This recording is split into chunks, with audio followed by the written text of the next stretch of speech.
Good morning, Portland Church of Christ. Morning. We're excited to be talking to you on this Tuesday. And once again, Sean has another weird story for us.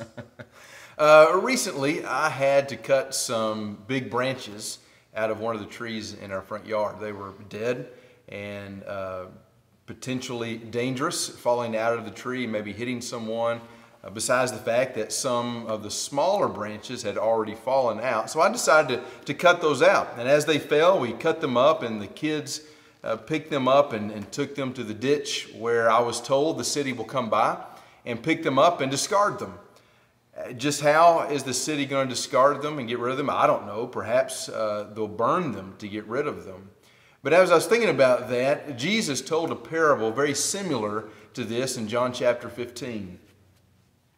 And in John 15, verses 1 through 6, it says, I am the true vine, and my Father is the vine dresser. Every branch in me that does not bear fruit, he takes away, and every branch that does not bear fruit, he prunes, that it may bear fruit, it may bear more fruit. Already you are clean because of the word that I have spoken to you. Abide in me, and I in you, as the branch cannot bear fruit by itself, unless it abides in the vine, neither can you unless you abide in me. I am the vine, you are the branches. Whoever abides in me, and I in him, he it is that bears much more fruit. For apart from me, you can do nothing. If anyone does not abide in me, he is thrown away like a branch and withers, and the branches are gathered, thrown into the fire, and burned. So there's this great picture there, right, of Jesus giving us the ability to grow, us growing in him, God coming along and pruning us, and then us being told to go and bear our own fruit. Mm-hmm. And Jesus sets forth a very few important principles there, where he says, one, apart from him, we don't have the ability to grow. Right. That it's important that we take root, though vines don't really take root, but you get what I'm saying. And we make it a point to grow in him. And then we dedicate ourselves to growing. God comes along, he prunes us, he cleans us up, he sets us out to grow. But then after that, it's important that we bear fruit.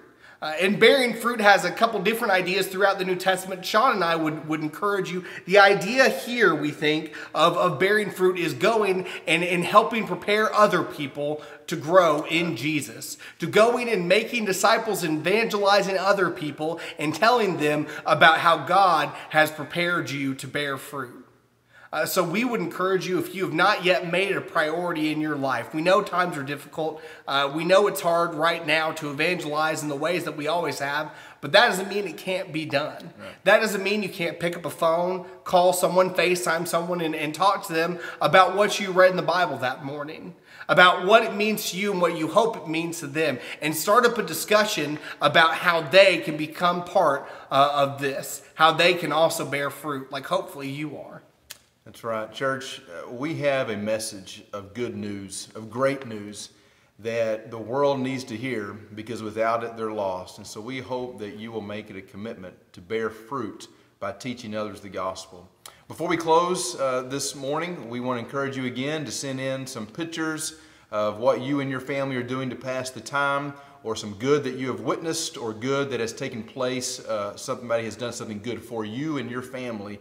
Because we would like to highlight those things just to help us seem like we're together even while we're apart. We love you so much. We're praying for you. We covet your prayers and hope that you continue to pray for our shepherds. Have a great day. Bye.